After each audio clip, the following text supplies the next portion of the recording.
Securing rent-to-rent deals is a lot easier than you think. You don't want to miss out on this.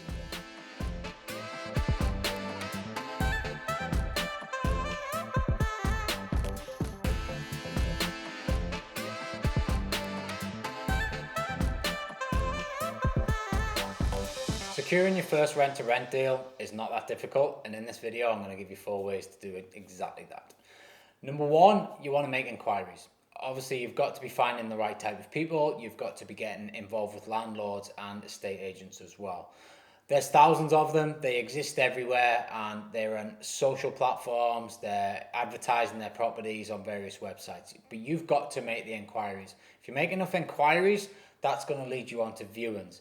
Now, for me, I think you need to be getting on 15 viewings a week. Now, right now, that might seem like a lot, and when I tell people that, it sounds a lot. But if you want to scale en masse and you want to have a very successful rent-to-rent property business, that's the volume of viewings that you typically have to go on at the beginning.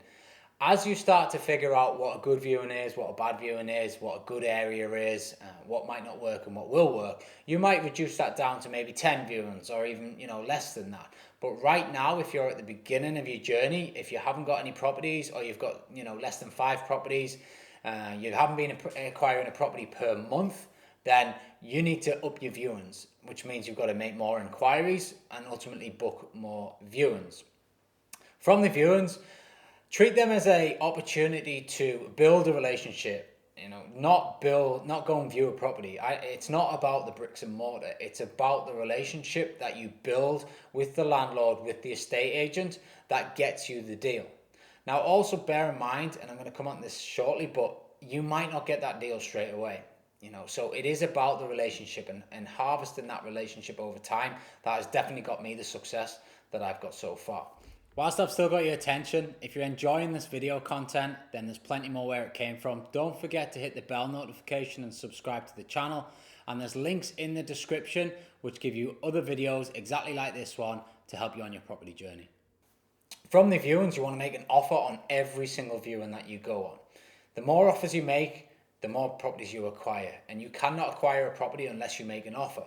Now, people might say, well, some properties didn't work, some properties weren't suitable. That's great, that's fine.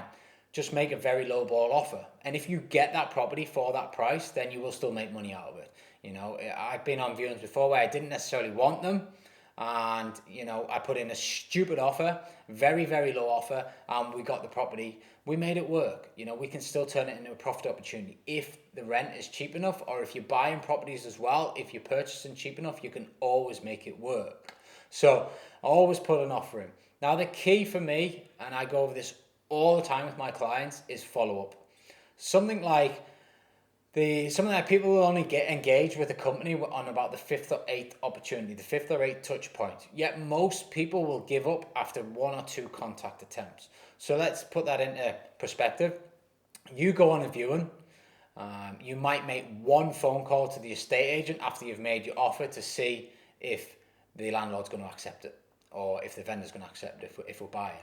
You might make 2. There's something like 23% of people will actually only make 2 follow-up calls.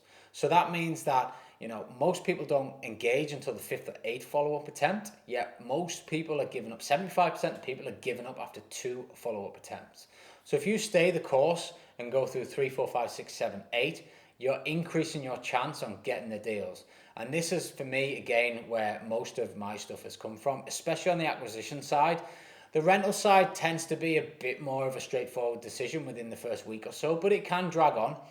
Quite often landlords will hold out for a better offer, or they might not be open to a rent-to-rent strategy being operated in their property, so they want to wait for a tenant to come through, but then maybe a month goes by and they don't get a tenant in, 6 weeks go by, and all of a sudden they become more motivated to accept your offer. On the vendor side of things, when we're purchasing, again, they might be holding out for a better offer. We will always put in what number works for us, and we'll always say that we'll leave the money on the table.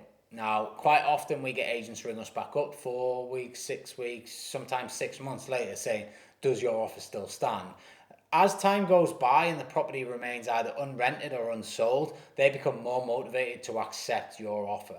So for me, we're constantly following up. Every single week, you should be following up. You should be, it doesn't matter what it is, you should be following up all the time. Rental or purchasing, you should be following up.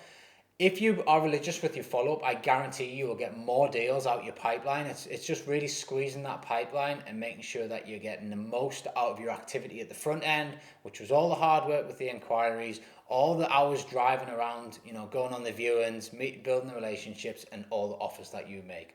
So the key is in the follow-up. If you nail your follow-up, you'll scale your property portfolio massively next year. Thanks for watching this video. There's plenty more awesome content where this came from. As I said, don't forget to subscribe to the channel and continue watching the videos. And if you really want to get ahead of the game, then join my private Facebook group. Just head over to Facebook, 7-Figure Property Empire. Click the link to join and we'll get you on the inside.